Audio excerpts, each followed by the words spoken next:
Every generation stands at a crossroad. One road is paved with discipline. It is hard. The other road is paved with comfort. It is easy. One leads to glory. The other leads to ruin.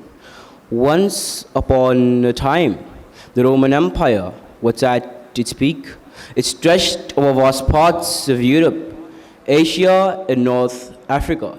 Such was the prowess of the Romans that even today, the Roman law is considered to be the basis of European law. Despite all its glories, the Roman Empire came to an end.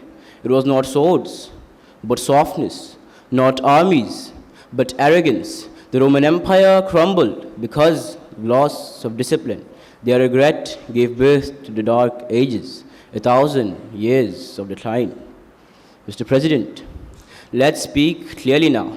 Discipline is painful, yes, but regret is torture. Discipline is hard in the moment, yes, but regret is unbearable for a lifetime. Sweat in training or bleed in defeat, endure the pain of effort or be crushed by the weight of failure. There is no third option. Look at Nelson Mandela, chose 27 years in prison. A discipline of patience made him the father of a new South Africa. Look at Abraham Lincoln, rose from a log cabin to the White House to discipline. Look at Stephen Hawking, body paralyzed, mind powerful, turned a wheelchair into a pit of brilliance.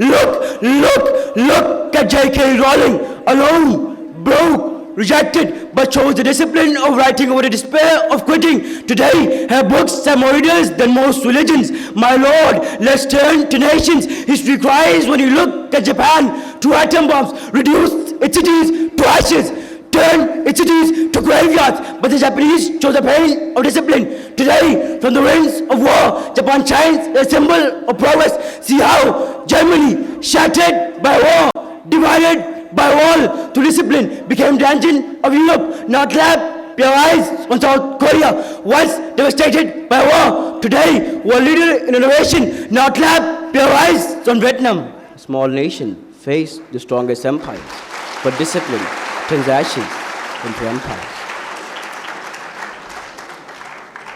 Mr. President, history does not just celebrate victors.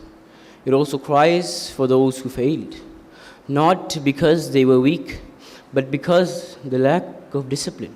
It is a mirror of regrets, and regret, my Lord, is heavier than any pain. See how regret has broken the Ottoman Empire. Once a guardian of 3 continents, for centuries it was the world's greatest power, but crumbled when leaders abandoned discipline. See how regret has broken the Soviet Union. A superpower with science broke into 15 pieces because corruption replaced discipline. Now clap your eyes on ancient Greece, home of Plato, Aristotle, and democracy, destroyed by internal pride. See how even the Titanic, called unsinkable, sank not because of ice, but because of safety warnings ignored and negligence. Down over 1,500 souls in one night. My Lord, leaders too fall into regret. Think of Napoleon Bonaparte, the leader of Europe. From emperor to exile, arrogance drowned him. Think of Adolf Hitler, led millions to death, and then he led Germany to ruin. Sir, regret is not just a feeling, it is a punishment. Nations that once ruled the world now only live in history books because they forgot discipline. What the audience? Discipline builds, regret destroys. Discipline lifts nations, regret buries them. Discipline leads to legacy. Regret leads to hell. And now, the question is not about history. The question is us. The question is you. The question is now. Will you choose the pain of effort or the pain of excuses? The pain of commitment or the pain of collapse? The pain that shapes us or the regret that breaks us? Sir, the winds of Rome still whisper. Lose your discipline. Lose your crown. The ashes of empires cry out. We were great once until we chose comfort.